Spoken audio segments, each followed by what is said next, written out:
My name is Lila Monroe, and I never thought a letter could change my life. I was just an ordinary woman, living in a quiet suburb of Denver, working as a graphic designer, and dreaming of travel and adventure beyond my 9-to-5 routine. But everything flipped upside down the day I learned that my late grandmother, a woman with more secrets than I ever realized, had left me out of her $2 million inheritance. How could she? I was her favorite, or so I thought. The shock of it sent me spiraling into confusion and heartbreak. But it was that very confusion that led me to a revelation I never saw coming. The news came to me on a rainy Tuesday afternoon. I remember the drops hitting my window like tiny reminders that life was still happening outside my world of despair. I had just finished a conference call when my phone buzzed with a message from my mother. My heart raced as I opened it, and I felt as though the air had been sucked from my lungs. "Lila, we need to talk. Grandma's will was read today. You're not in it." I could hardly comprehend the words. How could this be? I had spent countless weekends with her, listening to her stories, sharing laughter, and even tears. It felt so surreal that I found myself staring at the message, hoping it was a cruel joke. Confused, I called my mom, my voice trembling. "What do you mean I'm not in it? I thought Grandma loved me." The silence on the other end felt like 1,000 words left unspoken. Finally, she sighed and said, "She left everything to your uncle and a charity." I was stunned. My mind raced back to the last conversation I had with my grandmother, her eyes sparkling with mischief as she spoke of her plans to travel the world. "You'll be my travel companion one day, Lila," she had said, a smile dancing across her lips. It felt like betrayal. What had changed? After a few days of grappling with my emotions, I decided to confront my uncle, the executor of her estate. He was a businessman, sharp and shrewd, and I had always felt a sense of distance from him. I drove to his office, my heart pounding. He greeted me with an expression that felt more like pity than empathy. As he laid out the details of the will, I could feel the walls closing in on me. "I'm sorry, Lila. Your grandmother had a reason. She felt it was best this way." His words felt like a slap in the face. What reasons? Did she even think of me at all? He didn't answer. Instead, he pulled out a folder containing a stack of papers, and in that moment, I felt a wave of desperation wash over me. "There's more," he said, flipping through the pages until he reached a document that caught my eye. It was a letter, handwritten, and my heart raced as I realized it was addressed to me. "Your grandmother left this for you, but it's not part of the will," he explained. I took the letter, my hands trembling. "Can I read it?" I asked, my voice barely above a whisper. He nodded, and I stepped back, finding a quiet corner in his office. As I unfolded the paper, I could almost hear her voice echoing in my mind, urging me to read. The ink was faded, but the words were clear, filled with love and regret. "Dear Lila," it began, "if you're reading this, it means I am no longer with you. I am so sorry for how things have turned out. You are my joy, my light, and my confidant. But as you know, life is complicated. I have made choices that may seem unfair, but I hope you will understand in time.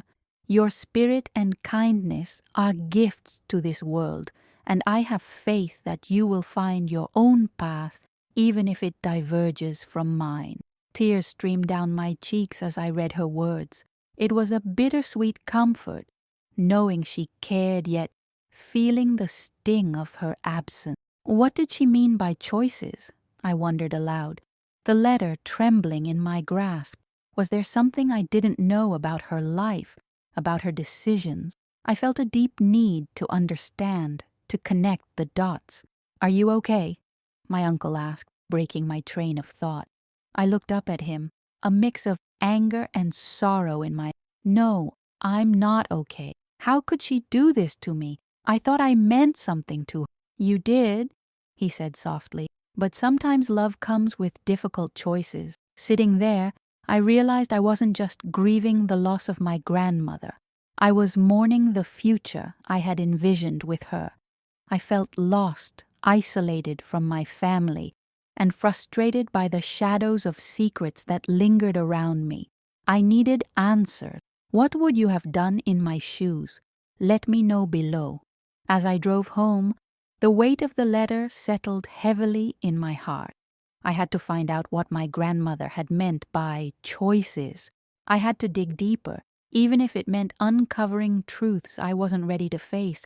I couldn't let her final message fade away into the obscurity of my confusion. I needed to unravel the mystery of her past, to reclaim a part of her legacy that was now my burden to bear. Little did I know, this journey would lead me to discover not just the truth about my grandmother, but truth about myself that I had long buried. The drive home felt like an eternity, each mile stretching out like the distance between me and the understanding I crave. The sun was beginning to set, casting long shadows over the road, much like the uncertainty that loomed over my thoughts. I couldn't shake the feeling that something pivotal was at stake, something that went beyond the money or the inheritance. It was about my grandmother, the woman who had shaped so much of who I was, and now it felt like her memory was slipping through my fingers like sand. Once home, I sank into the couch, staring blankly at the wall.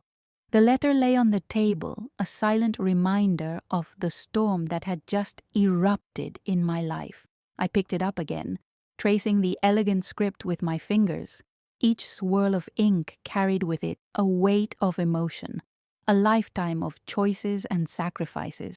I couldn't help but wonder what led her to make the decisions she did. Did she love me less than the others? Or was there something deeper, something I didn't understand? I flipped the envelope over, searching for any additional clues. There was nothing but my name written in my grandmother's familiar handwriting. It was odd how a simple piece of paper could hold so much power. My heart raced as I recalled the conversations we'd had over the years. She was always so wise, so full of stories that seemed to thread through generations. I remembered the way her eyes would light up when she recounted tales of her youth, of struggles and victories, love and loss. She had been my anchor, a guiding star in a world that often felt chaotic. But now I felt like I was adrift, trying to make sense of a family history that was suddenly shrouded in ambiguity. I had to know what led to this. I grabbed my phone and scrolled through my contacts until I found the one name I needed: James, my grandmother's lawyer. He was the only person who could help me make sense of this mess, who could explain the choices that had been made.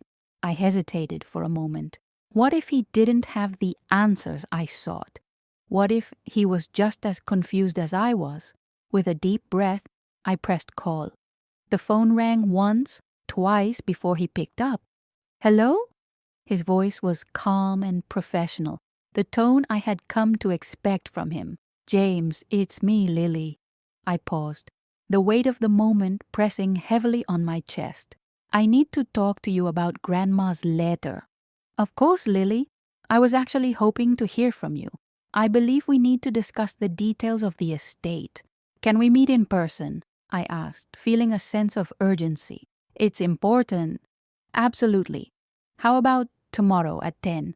My office? Sure, I'll be there. After hanging up, I felt a mixture of relief and anxiety. I had a plan, a way forward, but part of me was terrified of what I might uncover. The next day couldn't come fast enough. I barely slept, tossing and turning as my mind raced with possibilities. What could my grandmother have left behind? And why was I cut out of the inheritance? Did it have anything to do with the family secrets I sensed lurking beneath the surface? When morning finally arrived, the sun was barely peeking through the clouds, a muted gray hanging in the air.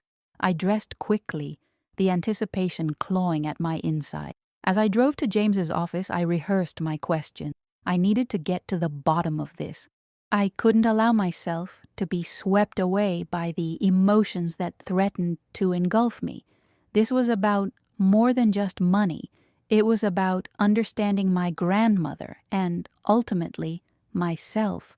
Arriving at the office, I took a deep breath before stepping inside. The familiar scent of polished wood and leather filled the air. I walked up to the receptionist, who smiled and directed me to the conference room. As I entered, I found James seated at the table, a file in front of him. His expression was serious, and I felt my heart sink. "Lily," he began, motioning for me to sit, "I've reviewed your grandmother's will, and there are some complexities we need to discuss."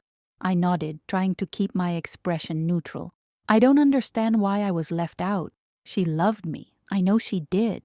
James leaned forward, his hands clasped together. "Your grandmother made some choices in her final years that impacted her estate.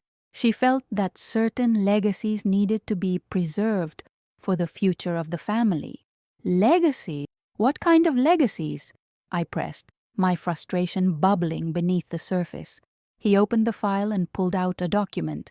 This letter was part of her will. It outlines her thoughts and the reasons behind her decision. I reached for the letter, my fingers trembling. As I read her words, a sense of confusion washed over me.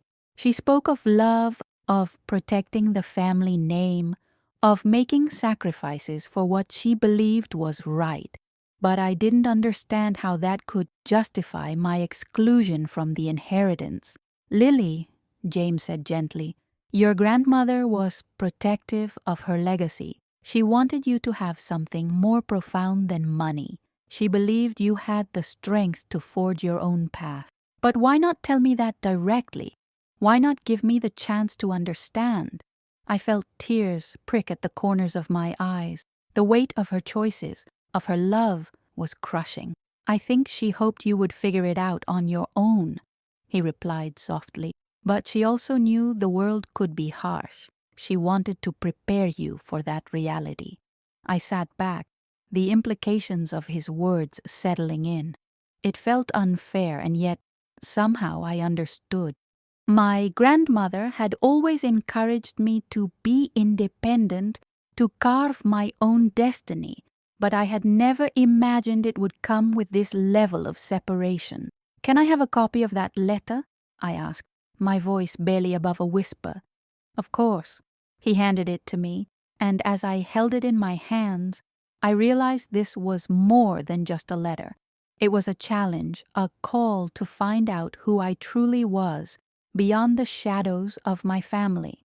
It was an invitation to dive into the depths of my grandmother's world and mine, to explore the choices that shaped us both. With newfound resolve, I left the office, clutching the letter tightly. I had a mission now, and I wouldn't stop until I understood what my grandmother had been trying to tell me all along. The journey ahead would be daunting, but I was ready to face it. Little did I know, the revelations waiting for me would shake the very foundation of my existence. As I walked out of the law office, the sun felt brighter, the air crisper, and an unfamiliar sense of purpose surged through me. My grandmother's letter was more than just a piece of paper. It was a compass guiding me toward a journey I never anticipated. I made my way to my car, feeling the weight of the world, both heavy and liberating at the same time. I opened the letter, my fingers trembling as I unfolded it.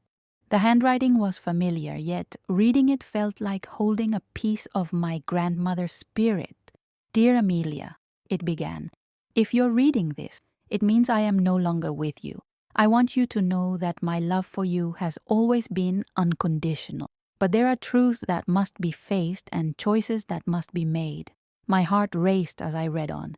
She spoke about the importance of resilience and independence, values she had instilled in me since childhood. But then she hinted at family secrets, something she had always been vague about. "Life isn't just about the legacy I leave behind, but about the legacy you create for yourself. In this journey, you may find unexpected allies and perhaps a few enemies. Learn from them and don't be afraid to ask questions. I could feel the fire in her words, urging me to dig deeper, to confront whatever truths lay ahead. I decided to drive to my grandmother's house, a quaint little cottage nestled at the end of a winding road. The place had been a second home to me, filled with the scent of freshly baked cookies and the sound of laughter echoing in the hallways. As I turned down that familiar lane, nostalgia washed over me, but this time it was tinged with a sense of urgency. Pulling into the driveway, I took a moment to gather myself. The house stood silent, a stark contrast to the warmth it used to hold. I stepped inside, the creaking floorboards welcoming me back like an old friend. It felt surreal to be here without her, and yet her presence was still palpable. The living room was just as I remembered, a faded floral couch, shelves brimming with books, and family photos lining the walls. I headed to the small study where I knew she kept her journals. These journals held fragments of her life, thoughts, and dreams, and I felt they might provide insight into the secrets she hinted at in the letter. As I rummaged through the shelves, I felt a mix of anticipation and trepidation. Each journal I opened contained her stories, her struggles, her triumphs, and her unwavering love for our family. But as I flipped through the pages, one journal caught my eye.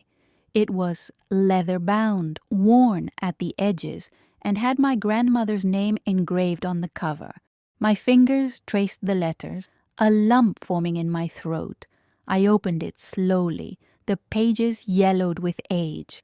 The first entry was dated over 50 years ago, a time when my grandmother was in her 20s. She wrote about her dreams, her aspirations, and her deep desire for a family of her own. But as I read further, the tone shifted. She began to detail a series of conflicts within the family, disagreements that were never spoken of openly. There were mentions of relatives I had only heard in passing, whispers of resentment and betrayal that ran deeper than I could have ever imagined.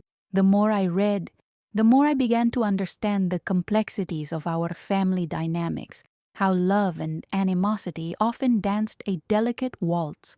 It was also overwhelming, and yet it felt like I was being pulled into a web of truths that could either shatter my understanding of who I was or set me free.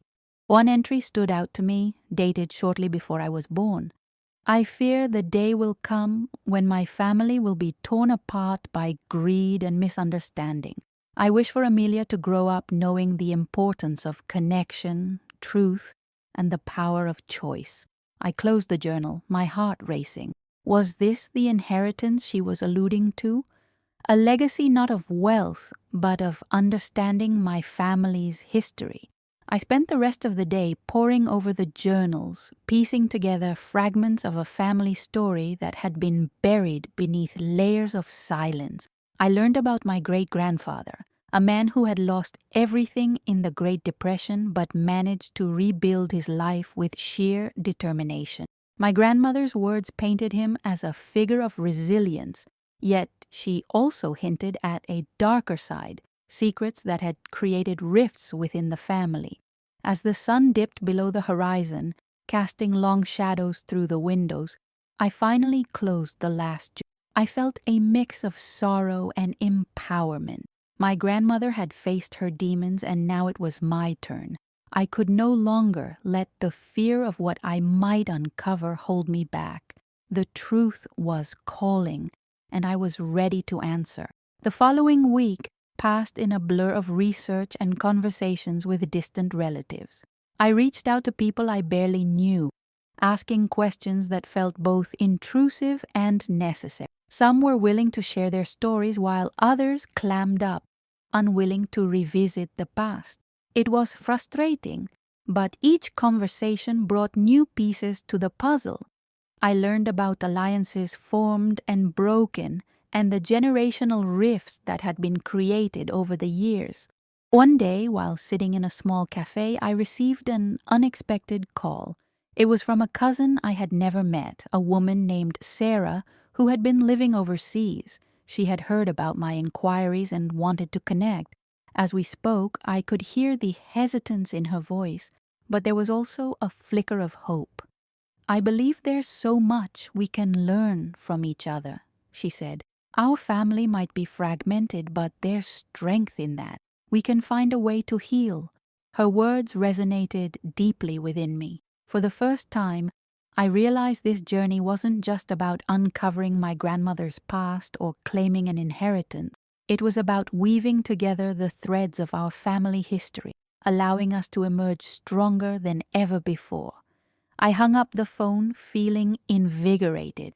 I had no idea where this journey would lead, but I was determined to face whatever came next. My grandmother had left me a legacy, not just of money, but of understanding, resilience, and the courage to confront the truth, and I was ready to embrace it all.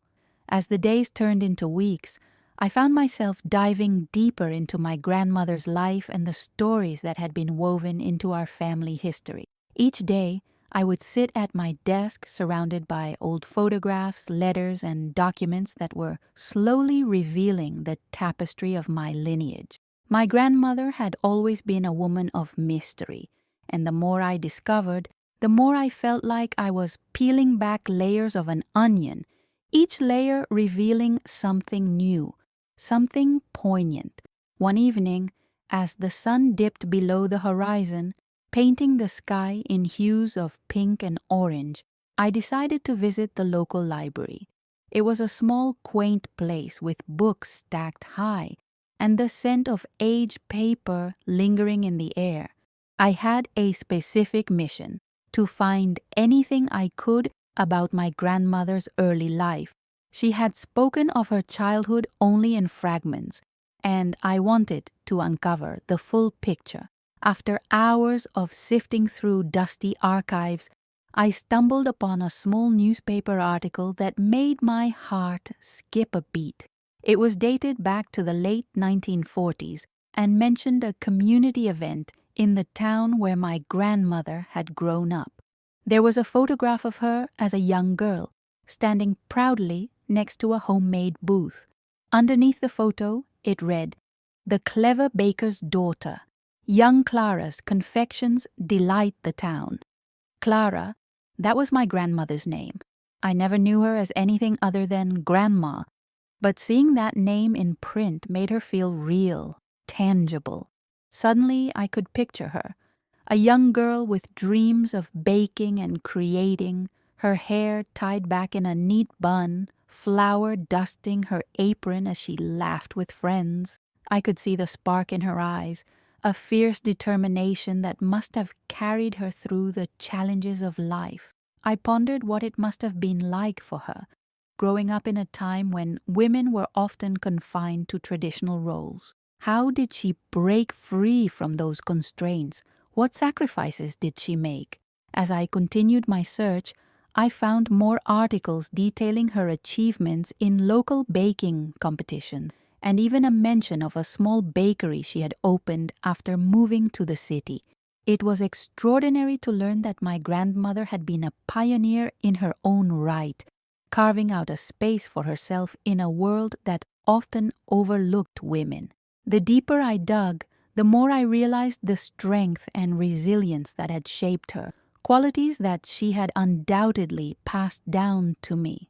That night, I returned home feeling an overwhelming sense of connection. It was as if I had been granted a glimpse into the soul of a woman who had lived a life filled with passion and tenacity. I couldn't help but think about how her journey mirrored my own in many ways. Just like her, I was searching for my place in a world that often felt chaotic and uncertain. I poured myself a cup of tea and sat down, ready to write in my journal. I needed to process everything I had learned. "Dear Grandma," I began, my pen gliding across the page, Today I found a piece of you I never knew existed. It's amazing how the past can shape us, isn't it? I feel like I'm standing on the shoulders of giants, the women in our family who fought for their dreams, who dared to break the mold. I hope to honor that legacy and continue to seek my truth, just as you did. Thank you for showing me the way. As the weeks passed, I kept in touch with Sarah. She shared stories of her travels and her own struggles with family dynamics, and it was refreshing to connect with someone who understood the complications of our shared heritage. We decided to meet in person, and I felt a mix of excitement and apprehension. Would it feel awkward? Would we find common ground? I knew that meeting her could be a pivotal moment in my journey. The day finally arrived.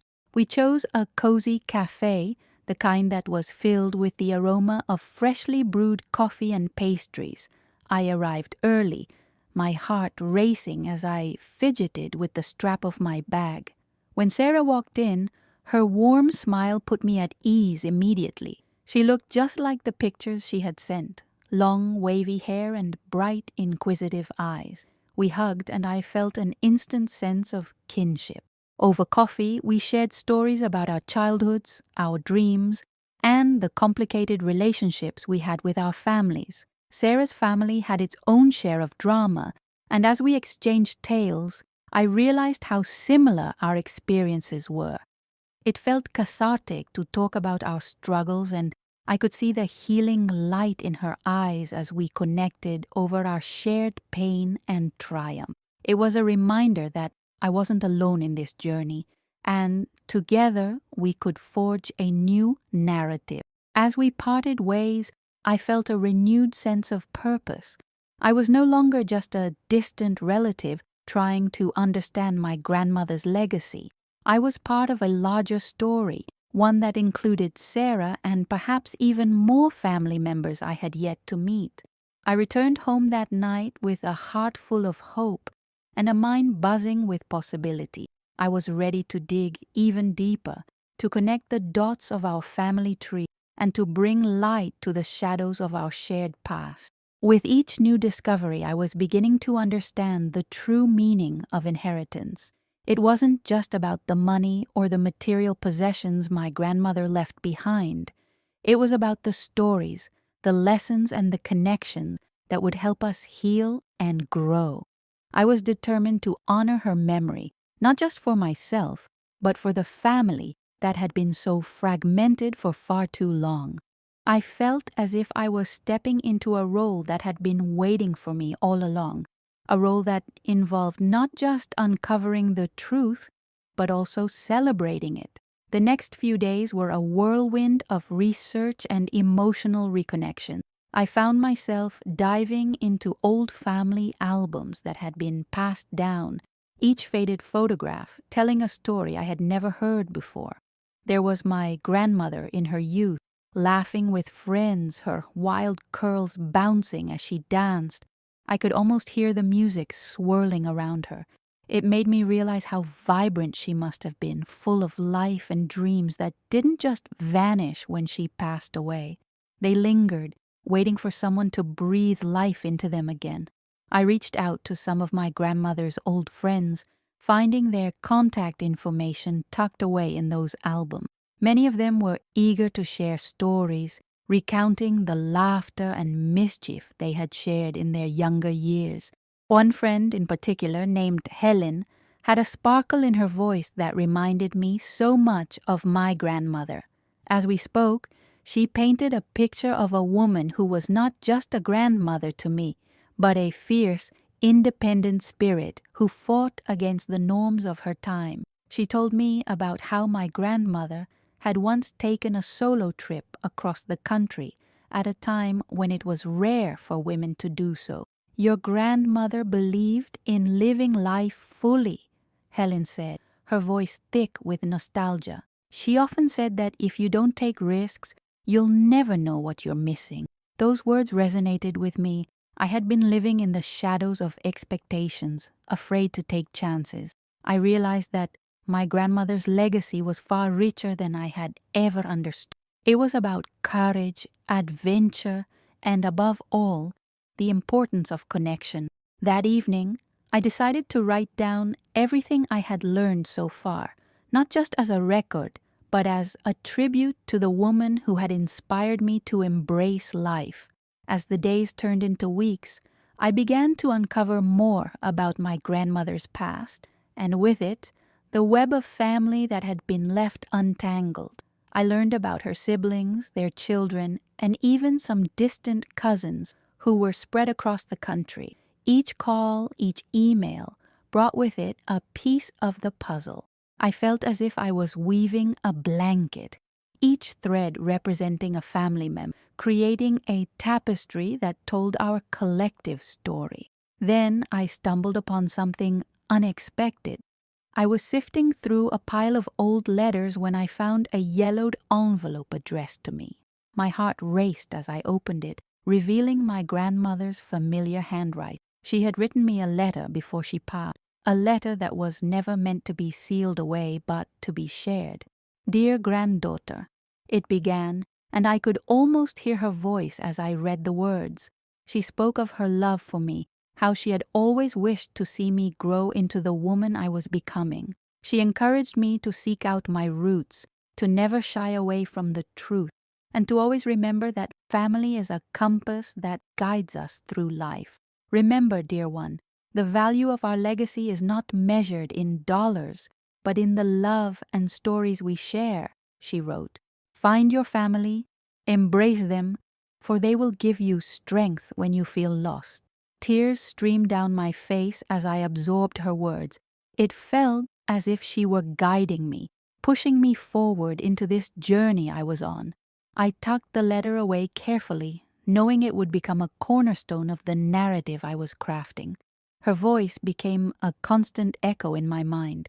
Each time I encountered a roadblock or felt the burden of doubt, I would remember her words. As the weeks turned into months, I made it my mission to gather the family together. The challenge was daunting, but I was fueled by a sense of urgency, a belief that this reunion could heal wounds that had long been festering. I reached out to everyone I could find, inviting them to a family gathering that would celebrate our shared history and honor my grandmother's legacy. The day of the reunion arrived, and it was filled with anticipation and anxiety.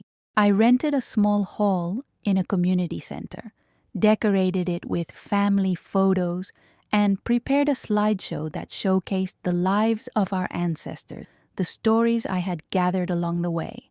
I wanted everyone to feel the connection that I had come to cherish so deeply. As family members began to arrive, I was struck by the diversity of our lineage. There were faces that resembled my own, some that were strikingly different, yet there was a thread of familiarity that wove us all together. We greeted one another with cautious smiles and hesitant hugs, unsure of what to expect. As the gathering unfolded, stories began to flow.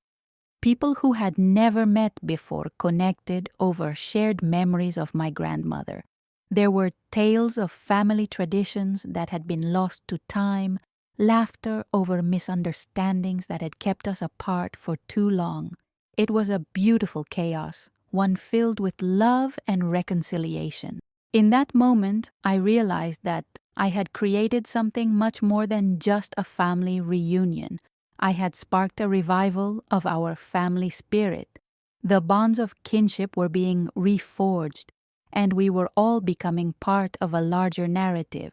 By sharing our stories, we were honoring my grandmother's legacy, breathing new life into the connections that mattered most. As I stood back and watched the magic unfold, I felt a surge of gratitude. This was what she had wanted for us, to come together, to share, to heal. I knew then that my journey was far from over. It was just beginning. I was determined to ensure that this renewed family connection would thrive, that the lessons learned from our past would guide us as we moved forward together. Days turned into weeks, and I found myself riding the emotional high from the reunion. It was like a breath of fresh air, invigorating and full of promise. I spent hours reminiscing, writing down the stories shared by family members, and compiling them into a digital scrapbook. The idea was to create a shared family history that we could all contribute to, an ever-evolving testament to our lives and experiences. As I tapped away on my keyboard, I felt like a curator of our family's legacy, weaving together threads of joy, sorrow, and resilience. But as much as I relished those moments, reality began to creep back in. The initial excitement of our reunion faded into the mundane rhythm of daily life. I found myself back in my routine, the exhilaration replaced by a creeping sense of responsibility. I had ignited something that needed nurturing. I felt a weight on my shoulders, the pressure to keep this newfound connection alive.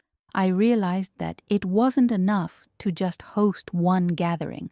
I needed to find ways to keep the conversations going, to foster the relationships that had been rekindled. I decided to organize a monthly family dinner, an open invitation to anyone who could make it. This would be a space where we could share not just food, but also our lives. The first dinner was small, just a handful of us. We gathered around my dining room table, plates piled high with food, laughter and chatter filling the air. I watched as old stories were retold, new ones formed, and connections strengthened.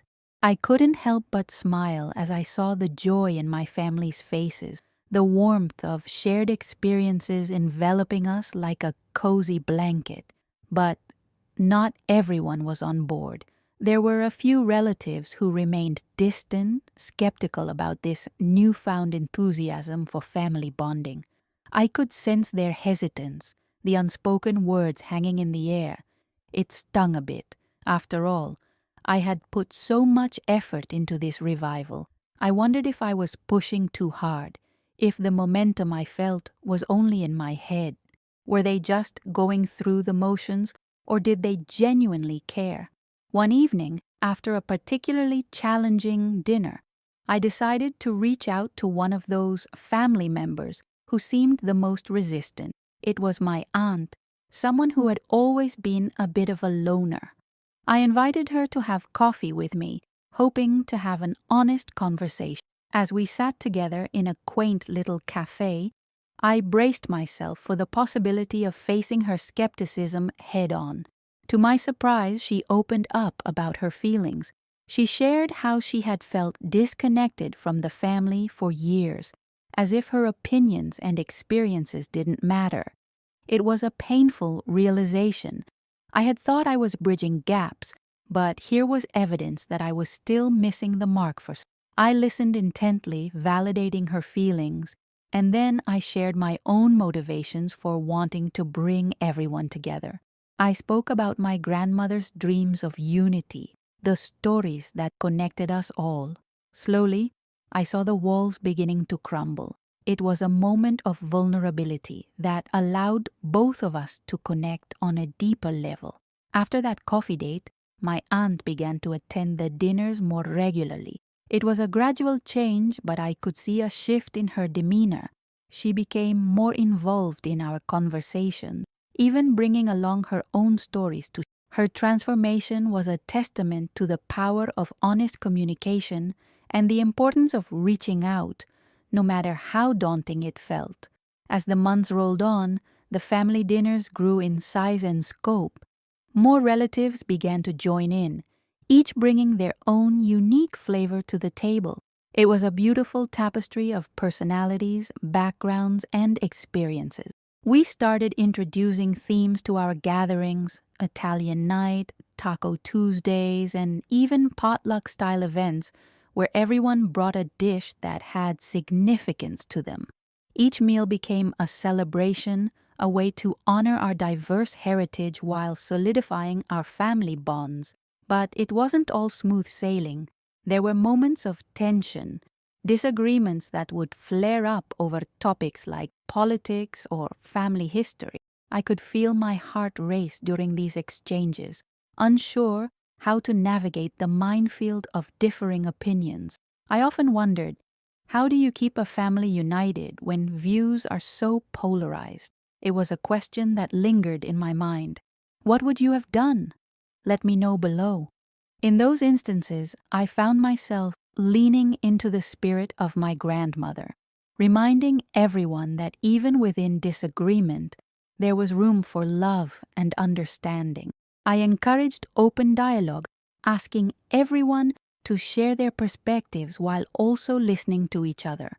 Sometimes we would end the night with an agreement to disagree, but more often than not, we left with a greater appreciation for each other's viewpoints. Through it all, I began to realize that this journey was not just about sharing meals. It was about building a foundation for our family's future. It was about vulnerability, about acknowledging our differences while celebrating our commonality. I saw the magic of connection happening right before my eyes, and it felt like a gift, one that I was honored to help facilitate. As I reflected on these experiences, I understood that this was my calling, creating spaces for conversations that mattered, where families could come together to heal, grow, and love one another despite their flaws. I was committed to keeping my grandmother's dream alive, to ensuring that her legacy of unity flourished. The path ahead was still uncertain, but I knew one thing for sure. I was not just a storyteller, I was a connector, a weaver of narrative, and my heart was full. I felt a sense of purpose solidifying within me, and it fueled my determination to continue my grandmother's legacy. I knew the road ahead wouldn't be easy, especially with the upcoming family meeting looming over us like a dark cloud. The tension surrounding the inheritance had created a rift that was hard to ignore, and the stakes were high. It felt like a pressure cooker ready to explode, and I was right in the center of it all. The day of the meeting arrived, and I could feel my heart racing as I walked into the room. It was filled with familiar faces, each etched with varying expressions of anxiety, anger, and confusion. I took a deep breath, reminding myself that the goal was to heal, not to hurt. I wanted to honor my grandmother's memory, but I also understood that for some, this was about more than just her legacy. It was about money, power, and perhaps even the feeling of being heard. As I took my seat, I looked around the table. My aunts, uncles, and cousins were all present, each clutching their own fears tightly. The lawyer, Mr. Thompson, sat at the head of the table, his briefcase opened in front of him. I knew he was there to deliver news that could shatter whatever fragile peace we had managed to maintain. "Thank you all for being here today," he began, his voice steady yet devoid of emotion. "I know this is a difficult time for everyone, and my goal is to clarify your grandmother's wishes regarding her estate." I could see the tension ripple through the room as he continued, detailing the distribution of assets and the reasons behind her decisions. When he reached the part about me, I could feel every eye on me, each filled with a mixture of curiosity and judgment. "As per the stipulations outlined in her will," Mr. Thompson said, "the majority of the inheritance has been divided among her children, with a significant portion directed to charity." He paused, glancing up from the documents. "However, there is a specific letter addressed to you, Sarah, that changes everything." My heart pounded. I had heard whispers of this letter, but I had never seen it. The family had been talking about it in hushed tones, treating it like some sort of family secret. Everyone seemed to lean in a little closer, as if they were just as eager to hear what it contained. "Your grandmother wanted to ensure that her love and wisdom were passed down to you, and she believed that you would use this inheritance not just for personal gain, but for the greater good." He handed me the letter, and as I unfolded it, my hands shook slightly. The paper felt fragile, like it was holding the weight of so many emotions. I began to read, and with each line, my grandmother's voice echoed in my mind. She wrote about the importance of family and community, of helping those less fortunate, and of living a life filled with purpose. She expressed her hopes for me, how she believed I could bridge the gaps that had formed within our family. Sarah, this inheritance is not just about the money. It is a tool for you to enact change, to bring people together. Use it wisely. I could feel the tears prick at the corners of my eyes. My grandmother had always seen the best in me, even when I doubted myself. As I looked up from the letter, the room was silent. I could see my family processing the impact of her words. There was a mixture of admiration, disbelief, and even resentment. Some were nodding in approval, while others wore scowls, clearly unhappy that my grandmother had chosen to bestow this gift upon me. "Do you understand what this means?" My cousin Kevin finally spoke up, his voice laced with frustration. "You're getting a massive chunk of money while the rest of us get nothing. How is that fair?" I could feel the tension rising again. "It's not just about the money, Kevin. It's about what Grandma wanted for all of us. She believed in unity, in love, and in helping others. That's what I intend to do," I replied, trying to stay calm. "But you don't need to be the one to decide how to use it. It's your money now," he shot back, and I could see the anger simmering just below the surface. The room erupted into chaos as family members began to argue. Voices raised, accusations hurled like daggers. I felt the weight of the moment crushing down on me. This was everything I feared: division, hurt, and misunderstanding. I had hoped the letter would serve as a bridge, a catalyst for healing, but instead it felt like it had poured gasoline on an already raging fire. I took a deep breath, my mind racing. I had to find a way to turn this around. "Everyone, please," I interjected, my voice steady despite the chaos. "I know this is hard. I feel it too. But my grandmother's letter was meant to bring us together, not tear us apart. Let's honor her memory by having a conversation, by listening to one another." Slowly, the arguing quieted down, and I could see hesitation in their eyes. I knew the road to healing wouldn't be quick or easy, but I was willing to try. I was determined to make my grandmother proud, to honor her legacy of love and unity. I could feel the fire within me igniting again, fueling my resolve.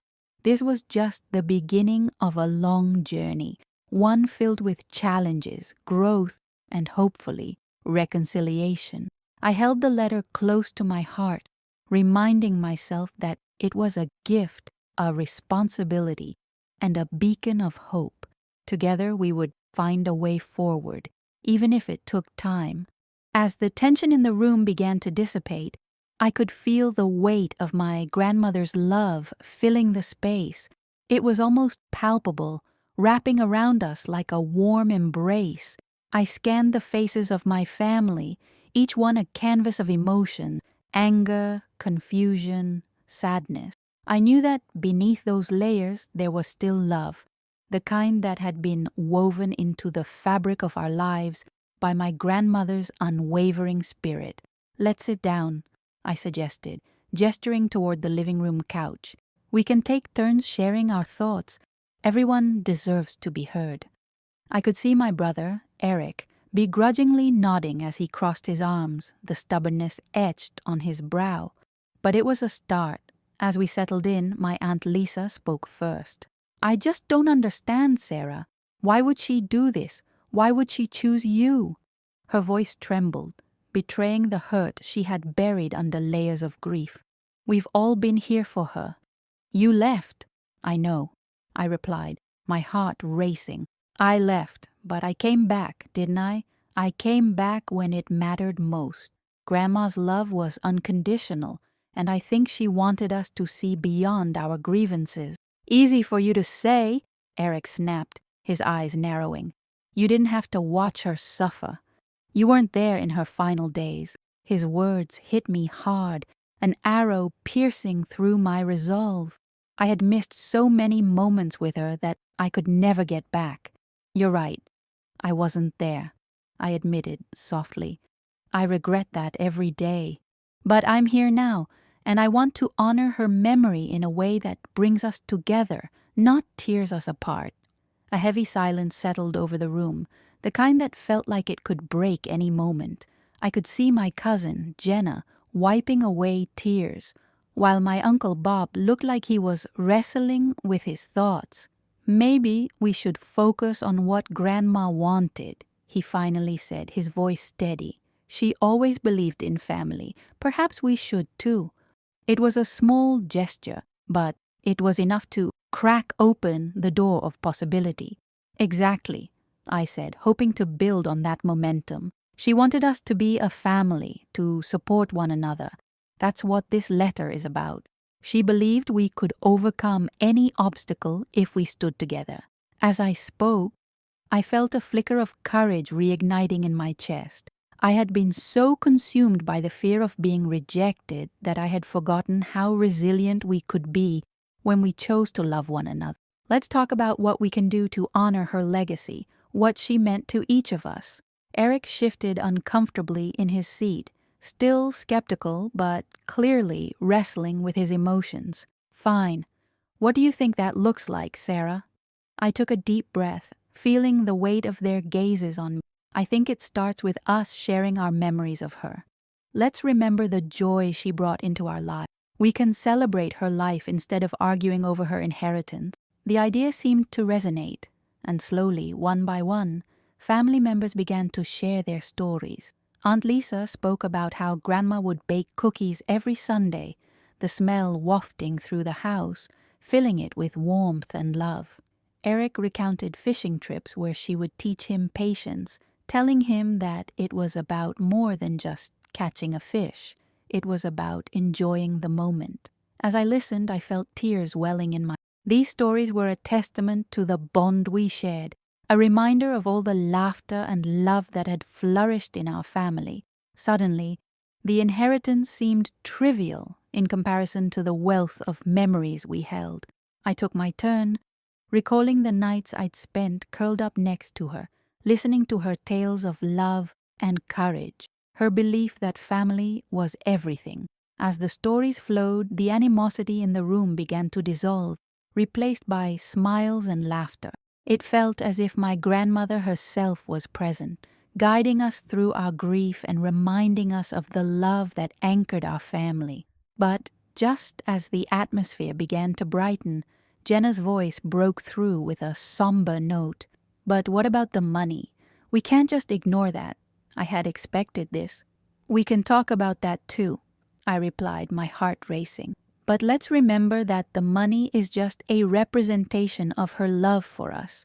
The real inheritance is the values she instilled in us, the lessons she taught us. That's what we should hold on to. I get that, but it's not fair, Eric said, his voice rising again. You're getting a huge part of it because of this letter, and we're left with nothing. I shook my head. It's not about fairness, Eric. It's about what she wanted. She loved us all equally, and I believe she intended for this to be a starting point for healing. Can't we find a way to honor her wishes together? Silence fell again as I looked around the room, meeting the eyes of my family. I knew this wasn't over. We had a long way to go. But in that moment I felt a glimmer of hope. Maybe, just maybe, we could navigate through this storm together and find a path toward understanding. As I held the letter tightly, I realized it wasn't just words on paper. It was a lifeline, a reminder of who we were and who we could become. In the days that followed, the initial shock of the letter began to settle like dust in the corners of my mind. I found myself replaying the conversations we had, the tension that hung thick in the air, and the hurt in Eric's eyes. Our family was fractured, and I knew that money wouldn't heal the wounds, but I held on to the hope that my grandma's words could serve as a guide. I spent hours poring over the letter, letting her voice envelop me. Remember, my dear, she had written, family is not just about blood. It's about love, kindness, and the strength we find in one another. The more I read, the more I felt her presence with me, urging me to be the bridge between my family and the pain we were all feeling. I decided to reach out to my siblings, hoping to set up a family meeting. I wanted to create a space where we could all share our feelings, not just about the inheritance, but about our childhood, our memories, and our grandma. I understood that the letter had made me the focal point of this storm, but I believed it could also be the first step toward rebuilding our connection. "Can we all meet this weekend?" I texted them. "I think it's important for us to talk." The responses came in slowly. Eric's reply was curt, just a simple "fine." Sarah, my younger sister, was more receptive, saying she'd be there and suggested we meet at our grandma's favorite coffee shop. I felt a wave of gratitude wash over me. At least one of us was willing to try. Saturday arrived and I felt a mix of anxiety and determination as I walked into the cafe. The smell of freshly brewed coffee and baked goods filled the air, and I could almost hear my grandma's laughter echoing in the corners. This place had been a backdrop for so many family memories, and it felt surreal to be gathering here under such heavy circumstances. When I spotted Eric and Sarah at a corner table, I took a deep breath. They looked up as I approached, their expressions a mixture of curiosity and wariness. I slid into the booth, trying to project calm despite the turmoil inside me. "Thanks for coming," I said, attempting to break the ice. "I thought it would be good to talk about everything, especially the letter." Eric crossed his arms. "I still don't see how it's fair that you get the bulk of the inheritance just because of a piece of paper." "Eric," I said softly, "this isn't just about money. Grandma wanted us to remember what really matters. I'm hoping we can use this as a chance to reconnect." Sarah looked between us, her eyes wide. "I miss how we used to be," she said quietly. "Can we really go back to that?" I could feel the tension easing just slightly. "I think we can, but we have to be honest with each other about how we're feeling." For the next hour, we shared our memories, stories of family vacations, birthday celebrations, and even the little moments that brought us joy. I watched as Eric's posture relaxed and Sarah's smile began to return. We reminisced about our grandma's infamous chocolate chip cookies, the way she'd insist on making them from scratch, and how we'd all sneak bites before they cooled. As we shared laughter over those memories, I couldn't help but feel a warmth growing between us. But the specter of the letter still loomed large. "I know it feels like I got a big advantage," I said after a lull in the conversation, "but I want us all to have a part in this. I'd like to propose that we use some of the inheritance for a family trip, something that will bring us together, just like we used to." Eric frowned. "What if I don't want anything to do with that?" I held his gaze. "What if it's not just about you? What if it's a chance to honor Grandma's memory and all the love she gave us?" He looked away, clearly wrestling with his emotion. Sarah chimed in. "I think it could be nice. We could go to that beach house she loved." I felt a flicker of hope. "Yes, we could make new memories together and maybe even find a way to heal old wounds." It was a small victory, but it was a start.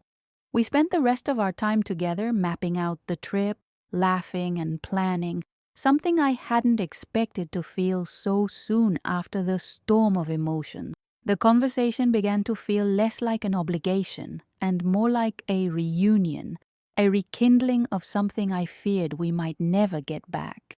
As we said our goodbyes, I couldn't shake the feeling that we were on the cusp of something important.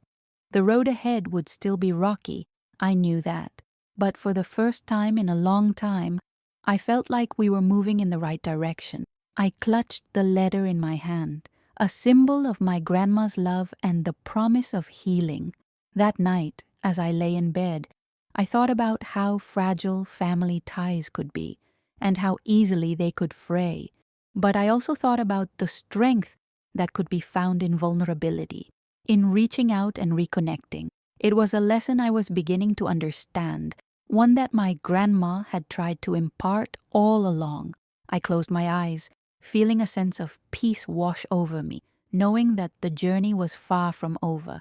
But as long as we were willing to talk, to share, and to embrace the messy, beautiful chaos of family life, I believed we would find our way back to each other, one step at a time. The next few days were a blur. I felt energized from that family reunion, but I also felt the weight of anticipation pressing on my chest. I kept replaying the moments in my head, the laughter, the tears, the moments of silence that spoke volumes. I knew that my grandma's letter had opened a door, but there was still so much to navigate.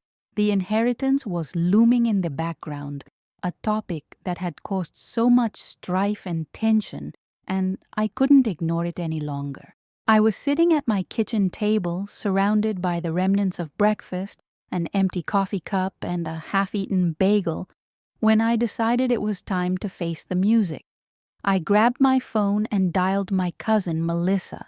She was the one who had taken the lead on the inheritance discussions, and I needed to know where we stood. My heart raced as the phone rang, and I felt that familiar knot in my stomach. "Hey, it's me," I said when she picked up. "Oh, hey, how are you?" Her voice was cheerful, but I could sense the underlying tension. "I'm good, I think. I wanted to talk about the inheritance. You know, the 2 million? Oh, right. Yeah, I've been meaning to call you about that." I took a deep breath, bracing myself for whatever she was going to say. "I know there have been some disagreements. I just wanted to find out what's happening." There was a pause on the other end, and I could hear her exhaling. "Well, there's been a lot of back and forth. We're still sorting through things, and honestly, it's been a bit of a mess." "A mess how?" She hesitated again. "Some of the family members are questioning Grandma's will. They think she might have been coerced, that there were mistakes. It's complicated." I felt a surge of frustration. Complicated. She left us a letter, Melissa, a clear, heartfelt letter. Doesn't that count for something? Of course it does, but you know how families can be. They're stuck on this idea that maybe she didn't mean what she wrote or that it was written under duress. It's exhausting. I rubbed my temples, feeling a headache creeping in. "So what happens now?" "We need to meet with the lawyer again. He's going to discuss the next steps, and I think we should all go together. It might help to have everyone in the same room." I agreed, and we set a date for the meeting. As soon as I hung up, I felt a mix of dread and determination wash over me. I understood the stakes, and I wasn't going to let anyone dismiss my grandma's wishes. The day of the meeting arrived, and I found myself pacing outside the law office, taking deep breaths.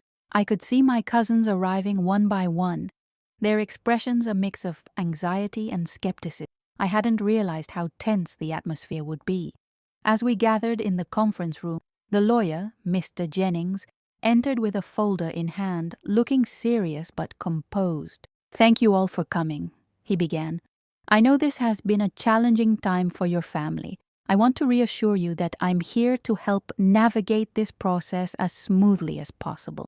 I glanced around the room, noticing the silent glances exchanged among my cousins. It was clear that everyone was on edge, unsure of what to expect. Mr. Jennings opened the folder and began to outline the contents of my grandmother's will, reading aloud her wishes for the inheritance, the properties, and the specific items she wanted each of us to have. I felt a wave of emotion wash over me as I listened to her words, each one echoing with love and intention. Then he reached the part that made my heart stop. "And there's a stipulation regarding the inheritance. If any of the beneficiaries contest the will, their share will be forfeited." That statement hung in the air like a heavy cloud. I could see the realization dawning on my cousins' faces, the weight of their choices suddenly feeling all too real. Are you saying that if we fight this, we'll lose everything? One of my cousins asked, a tremor in her voice. Mr. Jennings nodded. That's correct. The intent of your grandmother was to preserve the family's unity. She believed that if you couldn't come together in agreement, then perhaps the inheritance should be reevaluated. Silence engulfed the room, and I could feel the tension rising. I knew that my cousins had been skeptical about the letter and the will, but now, faced with the reality of losing everything, I sensed a shift. Look, I understand this is hard, I said, breaking the silence, but we need to honor her wishes. This isn't just about money. It's about her legacy, her love for us. We have to come together. There were murmurs of agreement and hesitance. Some of my cousins looked down at the table, clearly conflicted. I could see the battle within them, the desire for fairness clashing with the fear of losing their share. As we discussed the next steps, I felt a growing sense of urgency. If we didn't find a way to come together, we could lose not just the inheritance but the very fabric of our family. I was determined to keep my grandma's spirit alive, and I would do whatever it took to protect that. Later that evening, I returned home feeling drained but resolute. I pulled out the letter my grandma had written, and as I read through it again, I felt a surge of clarity. Her words were a reminder that love was the most valuable inheritance. I closed my eyes and made a silent promise to her to fight for our family, for our unity, and for the legacy she had entrusted to us. The road ahead was still uncertain, but I knew I wasn't alone. The following week unfolded in a blur of meetings and phone calls, each one more intense than the last. I found myself navigating a minefield of emotions and opinions, all while trying to keep my focus on the bigger picture. My cousins were torn between their own interests and the memory of our grandmother. I couldn't blame them. The allure of money is a powerful force and it often clouds judgment. But I felt that if we could just get everyone on the same page, we could honor her memory in a way that would make her proud. As I sat in my small living room surrounded by piles of paperwork, I felt a deep-rooted determination wash over me. I had always been the peacekeeper in our family, the one who tried to mediate disputes and bring everyone together. This situation felt different, though. This was about something much deeper than a simple family quarrel. This was about legacy, values, and the bonds that held us together. I reached out to my cousin Sarah, who had always been one of the more thoughtful members of our family. I knew she had a soft spot for Grandma's stories and the lessons she taught us. I thought if I could connect with her on that level, perhaps she could help sway the others. We agreed to meet at a cafe we used to visit with Grandma, a place filled with memories of laughter and love. It felt fitting to hold our discussion there. When I arrived, the familiar scent of coffee mingled with the sound of clinking cups. As I settled into our favorite corner booth, I felt a wave of nostalgia wash over me. This was where Grandma used to share her wisdom, her tales of struggle and triumph. I hoped that spirit would guide us today. "Hey, Sarah," I said as she walked in, her expression a mix of concern and curiosity. "Thanks for meeting me." "Of course. I've been thinking a lot about Grandma and everything that's happened," she replied, sliding into the booth. "It's just so hard to see everyone fighting like this." "I know," I said, taking a deep breath. "But I really believe we can come together if we focus on what she wanted for us." "What did she want?" Sarah asked, her brow furrowing slightly. I took out the letter again, its edges worn from being read and reread. She wanted us to remember the love she shared with us, to take care of each other, and to keep the family together. This money, it's just a means. The real treasure is in the memories and the lessons she left behind. Sarah nodded slowly, the tension in her shoulders easing a bit. "You're right. I think a lot of us have lost sight of that. We're too focused on what we think we deserve. I'm hoping that if we can remind everyone of her stories, her values, it might help shift the conversation. We need to show them that this isn't just about money, it's about preserving our family legacy. She looked thoughtful for a moment. What if we organized a gathering, something casual where we could share our favorite memories of Grandma? Maybe it will help everyone reconnect. That's a great idea. I felt a spark of hope. We can invite everyone, and I can share the letter with them. Let's make it a celebration of her life and what she stood for. As we brainstormed ideas, I felt a sense of purpose fill the air. We talked about creating a space where everyone could feel comfortable sharing their feelings, where we could lift each other up instead of tearing each other down. It was time to remind ourselves of the strength of our family ties. Over the next few days, we worked tirelessly to plan the gathering. We sent out invitations, created a cozy atmosphere with photos of Grandma, and prepared some of her favorite dishes. It felt like we were inviting her spirit back into our lives, and I hoped it would inspire my relatives to remember why we were gathered in the first place. The day of the gathering finally arrived. As I stepped into the backyard of my childhood home, I felt a surge of nostalgia. The sun was shining, and laughter echoed in the air as family members mingled. I took a moment to soak it all in, hoping that this could be a turning point for us. As everyone settled down, I stood up to share a few words. My heart raced as I spoke about Grandma, her love, and her unwavering belief in the importance of family. I could see a mix of emotions on everyone's faces. Some were smiling, others were teary-eyed, but all were listening. I shared excerpts from the letter she had left me, emphasizing her hopes for unity and love. She believed that family was the greatest treasure we could possess. It's not about the money, it's about how we treat each other and the memories we create together. Let's honor her by reconnecting and supporting one another. After I finished, there was a moment of silence. I held my breath, hoping for some sign that my words had resonated. Slowly, Sarah stood up and spoke, sharing her own favorite memory of Grandma, a story about her homemade cookies and the way she always made us feel special. One by one, other cousins began to share their memories, each story a thread weaving us back together. As the evening went on, I could feel the tension dissolving. Laughter erupted as we reminisced, and I saw some of my cousins reaching out to each other, sharing hugs and stories. It was the kind of warmth that had been missing for far too long. I felt my heart swell with hope. Maybe, just maybe, we could find our way back to each other. I left that night feeling lighter, knowing we had taken a significant step towards healing. It was a reminder that, even in the face of conflict, love has a way of cutting through the noise, bringing us back to what truly matters. As I sat in my car that night, the glow of the streetlights flickering against the windshield, I felt a sense of peace washing over me. The laughter and shared memories echoed in my mind, and for the first time in years, I felt like I was part of something bigger again.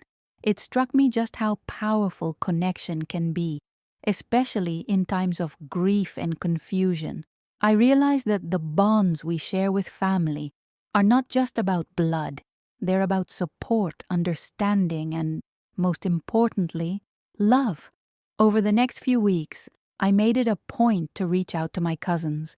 It wasn't always easy. Years of distance and unresolved feelings made some conversations awkward. But slowly, we started to rebuild what had been lost. I organized a family brunch, something casual but intentional. I remember texting Sarah, "Let's make it a tradition." To my surprise, she was on board, and soon we were planning monthly get-together. Each gathering was another step forward, another chance to reconnect and share our lives. One Saturday morning, as I prepared for our brunch, I found myself reflecting on Grandma's wisdom. I remembered her saying that family is like a garden. It requires care and attention to flourish. I thought about how neglecting those relationships had made us all wilt, and now we were finally tending to our garden again. I set the table with her old china, hoping to keep her spirit alive in our gathering. It felt like a tribute, a way to honor her legacy while also creating new memories. During our brunches, we shared not only stories of the past but also our dreams for the future. I remember asking everyone about their goals and aspirations, and it was heartwarming to see the spark in their eyes as they spoke. It reminded me how easy it is to get wrapped up in our individual lives, forgetting that we have each other to lean on. I began to understand the importance of being vulnerable, of sharing not just the highlights but also the struggles. What would you have done in my place? Let me know below. As the months rolled by, our family began to change in ways I never thought possible. We supported each other through tough times, a job loss here, a new baby there. We celebrated birthdays and milestones together, and each moment felt richer than before. It was as if the love Grandma had instilled in us was finally breaking through the barriers we had built over the years. One day, I received a message from Sarah asking if I could meet her for coffee. I could tell she had something on her mind. As we sat across from each other, I noticed a change in her demeanor. There was a softness in her eyes, a willingness to be open. She took a deep breath and confessed that she had been struggling with her own feelings of inadequacy since Grandma passed. I listened, my heart aching for her. I realized then that we were all navigating our grief in our unique ways. That conversation became a turning point for both of us. We found ourselves discussing our fears and insecurities, and in doing so, we forged an even deeper connection. That's when it hit me. Our family wasn't just healing from the loss of Grandma.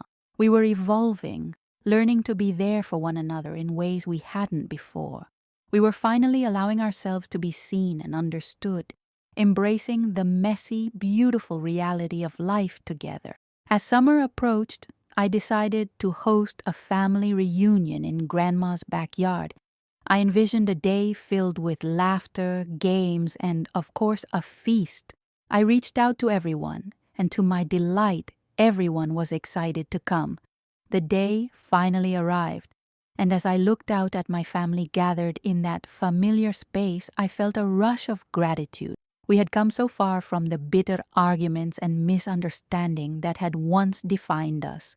The day was a whirlwind of activity, kids running around, adults catching up, and the smell of grilled burgers wafting through the air. We shared stories, played games, and even set up a memory board where everyone could pin notes about their favorite moments with Grandma. I watched as my cousins laughed, played, and even cried together, and I realized that we were no longer just a collection of individuals. We were a family again, united in love and respect. As the sun began to set, casting a warm glow over the backyard, I gathered everyone around for a toast.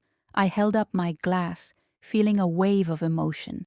I spoke about how Grandma had always believed in the power of family and how her love had brought us back together, even from beyond. I thanked everyone for their willingness to reconnect and share in this journey of healing. It was one of those moments that felt surreal, like the culmination of all our efforts to mend what had been broken. As the night wore on, I looked around at the faces of my family, illuminated by fairy lights and laughter. I felt a sense of fulfillment, knowing that we were not just honoring Grandma's memory, but also creating new stories to carry forward. I realized that life would continue to throw challenges our way, but we were now equipped to face them together. In the end, I understood that the conflicts we face are often just stepping stones to deeper connection. We learned that love isn't always easy, but it's always worth it. So, I want to ask you, what does family mean to you? How do you nurture those relationships in your life? Let me know below. Thank you for being a part of this journey with me.